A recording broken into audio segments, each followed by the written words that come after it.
Hədisdə var, qocalara hörmət eləmək, o insanlar ki, saçlarını, saqqallarını İslamın yolunda ağardıblar, İslamda ağardıblar. Buyurur, bu cür insanlara hörmət eləmək, elə bil Allahın özünə hörmət eləməkdir.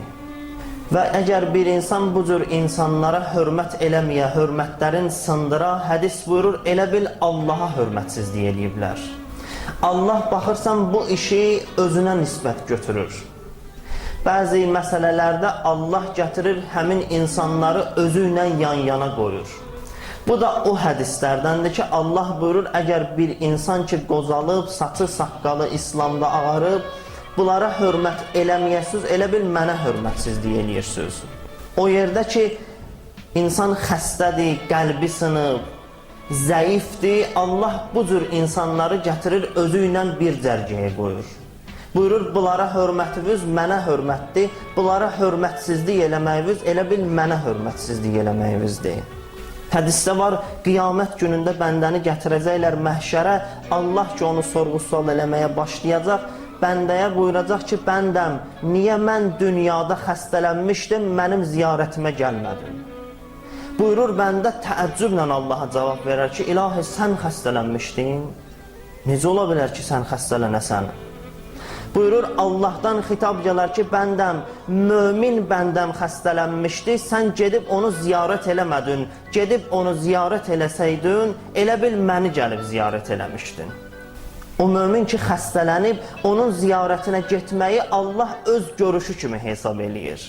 Bu bir hissədir, bu bir dəstə olan insanlardır ki, Allah özü ilə bir cərgəyə qoyur. Buyurur, onun ziyarətinə getsəydin, elə bil məni ziyarət eləmişdin. Hədisdə var, Əmirəl-Müminin buyurur, dünyada əgər bir mömin xəstələnsə, biz də xəstələnərik. Əgər bir möminin başı ağrıyırsa, bizim də başımız ağrıyır. Bizlə rabitəsi olmalıdır möminin. Mömin gərək əhl-i beytindən bir cərgədə olsun. Və əgər onun bir yeri ağrıyırsa, gərək əhl-i beytin də o yeri ağrısın. Tarixdə var, Üveys-i Qərəni Peyğəmbəri heç vaxt görməyib. Peyğəmbərdən sonra gəlmişdi Mədinəyə, ikinci xəlifə gəldi Üveys-i Qərəninin görüşünə, dedi, Üveys, bizi nəsihət elə. Üveys buna dedi ki, sən ki Peyğəmbəri görmüş adamsan, Peyğəmbərdən nəsihət eşitmiş adamsan, mənim nəsihətimə nə ehtiyacın var ki sənin? Sən nəsihəti Peyğəmbərdən eşitmisən, əl çəkmədi ki, təkid elədi israrla ki, gərək nəsihət eləyəsən məni, bir neçə dənə nəsihət eləyib ona. Sözünün axırında gəlir bu yerə çatır ki, buyurur, Uhud döyüşündəki Peyğəmbərlə bir yerdə vuruşurdunuz, Peyğəmbərin hansı dişi düşdü Uhud döyüşündə? Bu deyir, mən bilmirəm Peyğəmbərin hansı dişi düşdü. Buyurur, Üveys qayıtdı ki, mən amma bilirəm Peyğəmbərin hansı dişi düşüb. Dedi, axı, sən heç Uhudda iştirak eləməmsən. Sən hardan bilirsən ki, Peyğəmbərin Uhud döyüşündə hansı dişi düşüb? Dedi, ondan bilirəm ki, həmin vaxtı mənim də həmin dişim düşdü yerə. Bilirəm ki, Peyğəmbərin də həmin dişi düşüb yerə. O harda, Peyğəmbər harda. Amma Peyğəmbərə bir şey olur, onun da dişi düşür yerə. Çünki rabitə tapıb, əlaqə yarada bilib. Rəvayətdə var, Salman Farsi Mədaində vali olanda, Mədaində ki, Əmirəl-Müminin xilafəti dövründə vali idi, buyurur, Əmirəl-Müminin istəyindən başqa heç bir şey istəmirdi. Əli Küfədə, Salman Mədaində. Amma Mədaində ola-ola Əlinin istəyindən kənar bir şey istəmir. Çünki o rabitəni tapa bilib. Niyə Allah xəstə barəsində, xəstələnmiş insan barəsində belə əhəmiyyətlə danışır? Ki, buyurur, niyə onun görüşünə getməmsən? Onun görüşünə getsəydin, mənim görüşümə getmiş saylardın. Çünki xəstənin qəlbi sınıb. İnsan ki, xəstələndi, qəlbi sınar. Allah qəlbi sınan insanlara müştəridir. İnsanın ki, qəlbi sındı, Allah o qəlbə müştəridir, o qəlbi alır. O da onun barəsində qiyamətdə də sorğu-sual aparır ki, onu niyə ziyarət eləməmsən? Hədisdə var, imam gəldi bir xəstənin görüşünə. Xəstəni ziyarət eləyirdi, bunun da canı ağrıyır, ah çəkirdi. Yanındakı ona dedi ki, yaxşıdır, imamın yanında ah çəkirsən, Allahı zikr elə, ah niyə çəkirsən ki? İmam dedi, işin olmasın oyla. Qoy ah çəksin, onun ah çəkməyi də Allahı zikr eləmək qədər savab yazılar ona. Bir xəstə ah çəkər, İmam buyurur, onun o ah çəkməyi elə bil Allahı zikr eləməkdir. Elə bil zikr eləyir Allaha, əməl naməsinə zikr savabı yazarlar. Bir qoca kişi saçını, saqqalını ağardıbsa İslamda, əli ki hər şeydən üzülüb, görürsən dünyadan rahatlığı gedib, rahatlığı gedəndən sonra insanların nəzərindən yavaş-yavaş düşməyə başlayar. Amma Allahın nəzərindən düşmür. Əksinə Allahın daha da ona xas nəzəri yaranır. Qocalanda insana Allahın məxsus nəzəri olur. İnsanların nəzərindən düşsə də Allahın nəzərindən düşmür. Allah deyir ki, bəndəm, əgər ona hörmət eləyəsən, mənə hörmət eləmiş sayılarsan. Allah belə Allahdır, qiymət qoyur hər şeyə. Görürsən, biri o qədər pislik eləyib, o qədər çirkəbə bulaşıb, o qədər natəmiz əməllər eləyib ki, indi gəlir, utanır məsələn məscidə gəlməyə. Məsələn, Ramazan ayı olur, Məhərrəm ayı, Səfər ayı gəlir, hamı ki toplanır məscidə, o qədər bunun pis işləri var ki, artıq həya eləyir məscidə getməyə. Elə ki, qəlbi sınır hər şeydən, o ki dedi, mən hara, məscid hara, o qəlbi Allah alır. Allah qəlbin o yerə gedib çatmasını gözləyir. Ki, insanın qəlbi getsin, o yerə çatsın ki, desin, mən o qədər çirkəbə bulaşmışam ki, mən hara, gedib məsciddə məsələn əzadar olmaq hara. Gərək mən gedim əzadarın ayaqqabısını cütdüyüm. Allah da bu qəlbi alır. Bu qəlbə qiymət verir Allah. Allah belə Allahdır. Duada var, buyurur, ilahi sən o kəssən ki, pis eləyənə yaxşılıq eləyirsən. Sən pis eləyənə pislik eləyən Allah dörsən. Ey o Allah ki, adəti ehsan eləməkdir. Amma kimə? Pisə ehsan eləməkdir. Adəti budur ki, ehsan eləsin, amma pislərə də ehsan eləsin. İnsanlar bu cürdülər ki, görürsən bir ehsan məclisi versə, bir məclis qursa, ora pisi dəvət eləməz heç vaxtı. Ora yaxşıları dəvət eləyəcək. Pis də gəlmək istəsə, deyər, qoymayın gəlsin, birdən abrım gedər. Gələr mənim məclisimdə əyləşər, hamı tanıyır bu kimdir, bu gələr mənim abrım gedər. Amma Allah belə eləmir. Allah onu qovmur. Allah onu gətirir süfrəsində əyləşdirir. Allah o cürdür. Allah o cür insanlara da müştəridir. O cür insanları da alır. O cür insanlara da qiymət verir. Onlara da qiymət təyin edib. Duada var buyurur, ey o Allah ki, ürəyi yanar bir kəsə ki, heç kəsin ona ürəyi yanmaz. İnsan gedib bir həddə çatar ki, görərsən heç kəs ona rəhm eləməz. Görürsən bir nəfər xəstələnib, xəstəliyi əgər ciddi olsa gedər həkimə, həkim deyər ki, bəzisinə ki, məsələn, əgər onun malicə olunmağa ehtimalı varsa, malicə yazar ki, get, malicə olun. Amma bəzi xəstələr var, gedər həkimin yanına, həkim ona deyər ki, get, nə istəyirsən elə. Deyirlər, axım, niyə belə elədin? Deyər, çünki bu dünyada qonaqdır, 3-5 gün ömrü qalıb, qoy gedib necə istəyir, elə yaşasın. İnsanlar bu cürdülər, amma Allah belə deyir insanlarla. Allah belədir ki, ey o Allah ki, heç kəs onu qəbul eləməyəndə Allah onu qəbul eləyir. İnsanlar özlərindən uzaqlaşdıranda Allah deyir, gəl mənə tərəf. Səni qəbul eləmirlərsə, gəl mənə, mən səni qəbul eləyim. Niyə qəbul eləyir? Çünki qəlbi sınıb həmin vaxtı. Çünki o sınıq qəlbi istəyirdi Allah ondan. Buyurur, ey o Allah ki, qəbul eləyərsən elə bir nəfəri ki, onu heç bir şəhərə qoymazlar. Bir adam o qədər pis iş görər ki, onu şəhərdən qovub çıxardarlar. Bir şəhərə qoymurlar, amma Allah deyir, getməyə yerin yoxdur, gəl mənə tərəf, mən səni qəbul eləyirəm. Bir adam gərək nə qədər pis əməl sahibi olsun ki, onu şəhərdən qovub çıxartsınlar. Amma Allah deyir, mən qovmuram səni. Çünki sınıq qəlbi var onun. Çünki o halın sevir Allah onun. Və əsl mədəniyyət bundan ibarətdir. Əsl dəyər bundan ibarətdir ki, insana tapşırıla ki, Bir nəfər əgər qozalıbsa, zəifləyibsə, qəlbi sınıbsa, bunlara gərək hörmət eləyəsən. Bu əsl mədəniyyətdir. Bu əsl dəyərdir ki, illərlə qoruyub, saxlayıb, gətirib bizə təqdim eləyiblər. Biz də gərək qoruyaq, özümüzdən sonraki nəsillərə təqdim eləyək bu dəyəri. Bu dəyəri İslamdan başqa heç bir yerdə tapmaq olmaz.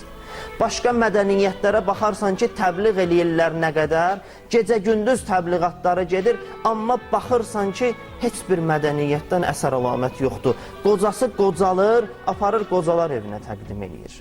Da elə bil bura qədər lazım idi, bundan sonra bunun ehtiyacı yoxdur buna. Amma İslam bu sözü demir. İslam buyurur, qocaldı, indi daha çox diqqət eləyəcəksən ona. Əvvəlkindən daha çox baxacaqsan ona. Əvvəlkindən daha həssas olacaqsan ondan. İslam demir, apar harası təqdim elə. İslam deyir, özün bax, bu baxmağın da qarşılığında Allah sənə böyük şeylər əta eləsin. Allaha çatmaq istəyirsən, buyurur, yolu buradandır. Buna xidmət elə, buna bax. O istədiyin şeyləri Allah bunun vasitəsilə versin. Ola bilər bir adam heç gecə namazı qılmaz, amma bu əməllə gecə namazının da savabını ona verərlər. Gecə namazı qılmaqla nə əldə eləyəcəkdi? O şeyi bununla da əldə eləmək olar. Allah bu ibadətlər üçün də həmin şeyləri qoyub. Bu ibadətlərin də içərisində o sirlər yatır. Hədisdə var, mömin qocalar, saçı saqqalı ağarar, Allah gündə həmin möminə 2 dəfə nəzər eləyər. 2 dəfə baxar. Allahın insana baxmağı bizim insanlara baxmağımızdan fərqlidir. Allahın baxmağı bu mənada deyir ki, onu görmürdü, baxır ki, onu görsün. Allah onsuz da onu görür. Allah baxar mənası nədir? Yəni ona rəhmət nəzəri ilə 2 dəfə gün ərzində baxar. Və baxandan sonra insana xitab eləyər. Allah insana bir dəfə rəhmət nəzərini çəksə insandan, insan məhv olmalıdır. Nəfs kifayətdir ki, Allah insandan nəzərin çəksin, nəzərin çəkəndən sonra bir an, bir saniyə kifayətdir ki, nəfs insanı məhv eləsin. Amma buyurur, saçı saqqalı ağarana gündə 2 dəfə nəzər eləyirəm. Və söz deyir nəzər eləyəndən sonra. Amma qulaq istəyir o sözü eşidəsən. İnsanın təqvası olsa insan o sözü eşidə bilər. İnsan günah eləyəndən sonra mümkündür gedə o sözü eşidə. Günah eləyən insanın qulağı o sözü eşidə bilməz. O səsi eşidə bilməz. Amma bu səs aləmdə var və eşidənlər də var. Kifayətdir bu qədər ki, insan günahdan özünü uzaq eləsin, qulaq paklansın, ta o pak səsi eşidə bilsin. Bu qədər kifayətdir. Təqvalı olsan eşidərsən o səsi. Hədisdə var, bir mömin əgər yatar, məsələn bir vaxt qoyar ki, durub sübh namazı qılacaq. Saatı vurar, durar, söndürər, biraz yatıb təzdən dursun. Söndürər ki, yatıb, biraz yatandan sonra durub sübh namazını qılsın, bir də aylar ki, sübh namazı getdi qəzaya. Hədisdir, hədis buyurur, şeytan gələr, onun qulağına nəcis tökər, nəcis eləyər qulağını. Bir qulağa ki, nəcis töküldü, o qulaq pakdır. Bir qulaq ki, pakdır, ilahi səsi heç vaxt eşidə bilməz. Amma pak olsa eşitməlidir bu qulaq bu səsi. Allah xitab eləyər, buyurar, bəndəm, yaşın çoxaldı dünyada. Buyurar, sümüklərin naziləşdi. Ondan sonra buyurar, bəndəm, əcəlin də yaxınlaşıb. Mənim hüzuruma yaxınlaşırsan. Elə ki, yaxınlaşdın mənim hüzuruma, ondan sonra buyurar, bəndəm, məndən həya elə. Buyurar, mən sənin o ağ saqqalından həya eləyirəm. Sən də məndən həya elə.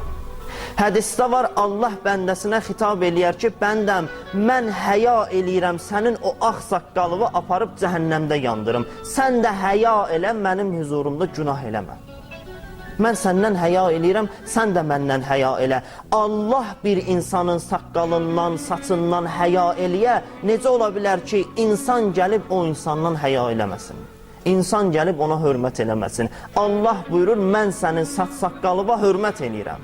Bəs vacibdir ki, insanlara da vacibdir ki, Allah bir varlığa hörmət eləyirsə, biz də ona hörmət eləməliyik. Bizim üçün vacibdir. Allah həya eləyə, insan həya eləməyə. Hədisdə var, insan saqqalını İslamın yolunda ağarda, İslamda ağarda, qiyamət günündə insan üçün nur olacaq o saqqal. Qiyamətdə artıq nur yoxdur. Allah buyurur, qiyamət günündə ay olmayacaq, günəş olmayacaq. Bunlar hamısı məhv olub gedəcək. İnsan üçün nur yoxdur qabağa getməyə. Kimlər qabağa gedə biləcək? Onlar ki, batinlərində nur gətiriblər qiyamətə. Əməllər ki, burada eləyirik, o əməllər təcəssüm tapacaq, nur şəklində gələcəklər, bizim üçün yol göstərəcəklər. Buyurur, bir adam ki, saqqalını ağardıb İslamda, o saqqal hamısı onun üçün nur olacaq, yol göstərəcək qiyamətdə ona. İbrahim əleyhissalam buyururlar, güzgüyə baxdı, gördü üzündən ağ tük çıxıb. Buyurur, dedi, əlhamdülillah, ilahi şükür olsun sənə ki, ömrüm Allahın itaətində keçə-keçə üzümdən ağ tük çıxdı. Üzümdən bu ağ tük çıxana qədər günah eləməmişəm. Üzümdən ağ tük çıxana qədər Allahın itaətində dayanmışam. Və pak halda bu ağ tükləri çıxarda bildim. Bunlar nurdur qiyamət günündə insan üçün. Peyğəmbərdən bir hədis var. Peyğəmbər buyurur, bir insan gələ yaşlı bir kişiyə hörmət eləyə. Saçını, saqqalını ağartmış bir kişiyə Allaha xatir hörmət eləyə. Buyurur, qiyamət günündəki insanlar qəbirdən qalxacaqlar. O vəhşətli gündə, o çətin gündə ki, insan qalxacaq, pənah yeri axtaracaq, getməyə bir yer axtaracaq ki, bir nəfər ona kömək eləsin. Peyğəmbər buyurur, Allah xitab eləyəcək bəndəmə ki, bəndəm, sənin pənah yerin mənəm, gəl mənə tərəf. Mən bugün sənə pənah verirəm. Niyə? Çünki dünyada yaşlı insanlara hörmət eləyirdi. Qiyamət sadə bir səhnədir ki, deyək ki, elə o pənahı tapmaq rahat bir şeydir. Elə mən də qəbirdən qalxacam, mənə pənah verəcəklər. Bu qədər də sadə bir məsələ deyil axı bu. Peyğəmbər İbn Məsuda dedi, İbn Məsud, mənə Qur'an oxu. İbn Məsud da gəldi, Müzzəmmil surəsini başladı oxumağa. O surə ki, orada Allah qiyamətdən danışır ki, dağlar didilmiş, yun kimi olacaq, səhnələrdən danışır. Ta oxudu, gəldi, çatdı bu ayəyə ki, buyurdu, فَكَيْفَ تَتَّقُونَ اِنْ كَفَرْتُمْ يَوْمَ يَجْعَلُ الْوِلْدَانَ شِيبًا. Ki Allah ayədə buyurur ki, qiyamət günündə balaca uşağı qiyamətin vəhşətindən, qorğusundan saçı saqqalı ağarmış qoca insan kimi görərsən. Buyururlar, İbn Məsud bu ayəyə çatanda dedilər, dayan, Peyğəmbər qəşş elədi. Peyğəmbər özündən getdi. Qiyamət ki, belə qorxulu səhnədir. Allah buyurur, bəndəm, bu qorxulu səhnə ki, balaca uşaq bura gələndə qoca insan surətinə dönür qorxudan, mən bugün sənin pənah yerinəm. Ona görə ki, sən dünyada hörmət eləyirdin yaşlılara, yaşlıların hörmətini saxlayırdın. Allah bizləri öz böyüklərimizi tanıyıb, onlara hörmət eləməyi bacaranlardan qərar versin inşallah.